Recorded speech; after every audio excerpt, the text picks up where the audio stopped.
Salut, salut. C'est génial les vidéos. C'est super. Aujourd'hui, on va parler, je vais essayer de recentrer ma démarche au niveau des lectures. Euh, Apporter un éclaircissement par rapport à ce que je cherche dans les lectures, dans l'approche psychanalytique. Mais je ne suis pas psychanalyste du tout, ça ne m'intéresse pas. Peut-être que je le suis, je ne sais pas. Euh, Par contre, je m'intéresse à la peinture, je peins, je m'intéresse aux lectures psychanalytiques, je m'intéresse à la voyance, à la médiumnité, je m'intéresse aux pendules, je m'intéresse au tarot, je m'intéresse aux pierres, les pierres sont intéressantes aussi. Euh, voilà, donc je m'intéresse à un tas de choses qui ont un lien. euh, c'est quelque chose qui ne se dit pas et qui agit, qu'on utilise, qu'on utilise à des fins, qu'on utilise à des fins euh, soit pour suggérer, soit pour convaincre, mais qu'on ne le dit pas. C'est-à-dire qu'on ne se l'avoue pas et on utilise ça pour convaincre et pour faire accepter certaines idées. En fait, je cherche ce qui fait les fondements. C'est comme, enfin, peut-être que c'est compliqué parce que je n'arrive même pas à formuler mon approche, mais je cherche les fondements, ce qui se cache derrière ce qui nous semble tellement statique, tellement évident et tellement vrai. Vous voyez, enfin, quand on dit vrai, tellement réel, qui fait partie de la réalité, Dieu comme faire. Vous voyez, et, euh, et finalement, quand on se met à, à aller par derrière et à aller chercher, eh bien, on est bien surpris de voir des choses des choses qui sont quand même des choses inattendues et surprenantes. Et quand on revient, on sort du derrière. Quand on revient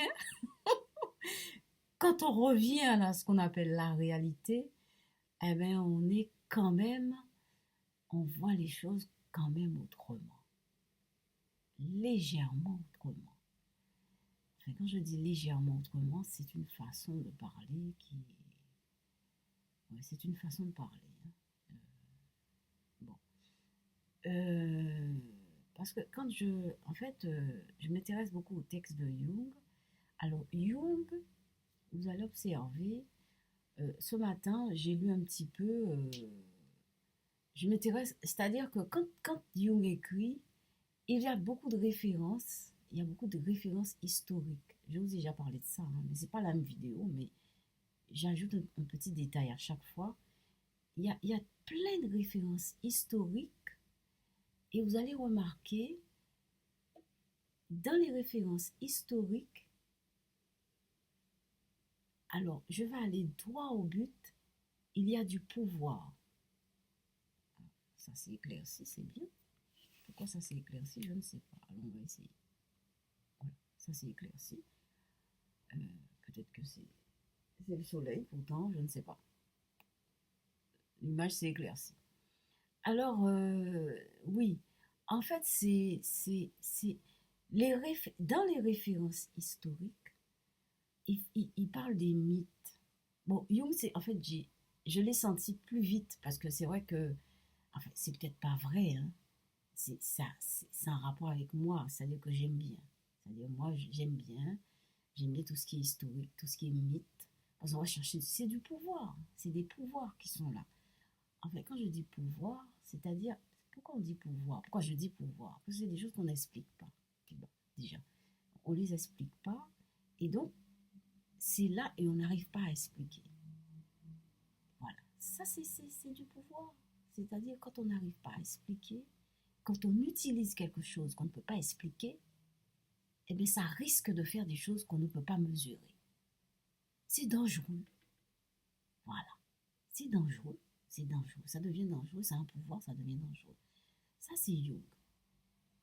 Alors, ça donne aux écritures de Jung une espèce de poids, une espèce de profondeur, mais illimitée. C'est-à-dire que ça tombe dans les limbes de l'humain. Je ne sais pas si vous voyez, on ne voit pas, moi non plus je ne vois pas. Enfin, c'est une impression. Voilà, ça c'est une impression. Freud, lui, alors, lui, il ne va pas dans les, il va dans les limbes de l'enfance. Alors, Freud, alors, ce qui est bien, c'est que dans les écrits de Freud, il y a beaucoup, il y a beaucoup de la psychologie de l'enfant.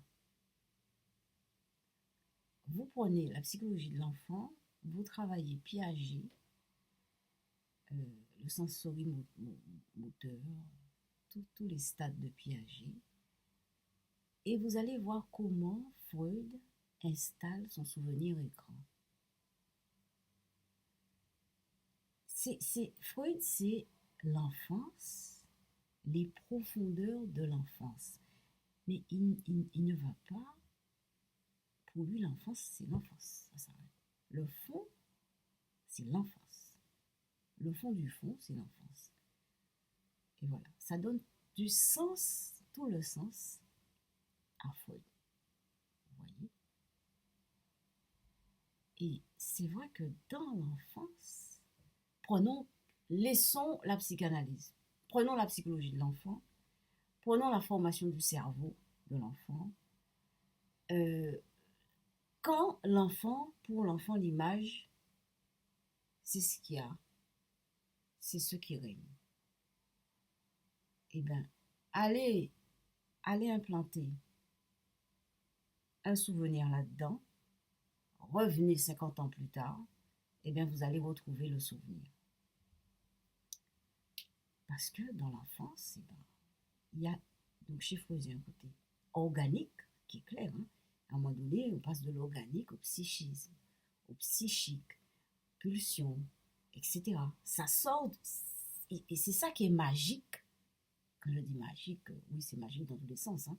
C'est-à-dire qu'il a créé le psycho avec tout ce qui est psychanalyse, avec l'organique, partant de l'organique. Bon, c'est vrai ce que je raconte, c'est bizarre et faux. Hein. Sûrement c'est faux, ce sont des impressions. Alors, l'enfance, le pouvoir de l'enfance chez Freud. Le pouvoir de l'enfance. Chez Lacan, alors Lacan est parti dans les hauteurs, le grand autre. Le grand autre. Toute demande va au grand autre. Toute réponse part du grand autre jusqu'à nous. Ou jusqu'au petit, comme vous voulez, hein, comme vous voulez. Le grand autre. Voilà. Ça, c'est extra. Alors, pour Lacan, ça transcende toutes les significations, tout le sens, il va chercher le sens. C'est dans le grand autre.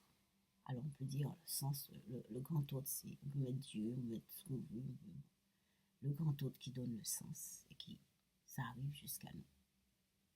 Voilà. Mais ça me paraît, en fait, mais là aussi, il y a quelque chose qu'on ne connaît pas. Il y a toujours quelque chose, ça part toujours de quelque chose qu'on ne connaît. En fait, on est au même stade. On est au même stade. C'est-à-dire, on part au même point. Avant, il n'y a rien, on ne sait pas. On part là où on peut commencer. Mais on commence avec le rien avant. Voilà. Mais on commence quand même. C'est ça. C'est ça. Hein? Alors, il y a toujours un départ dans le rien. dans les pouvoirs des mythes, chez Jung, on ne sait pas ce qu'il y a dans le mythe. On ne sait pas ce qu'il va chercher dans le Yiking. En fait, quand je dis qu'on ne sait pas, c'est-à-dire à un moment, il y a un niveau, il y a un seuil où on ne sait pas. Et après, on commence à savoir, mystérieusement. Voilà. Et bien, ça fait 10 minutes que je vous parle.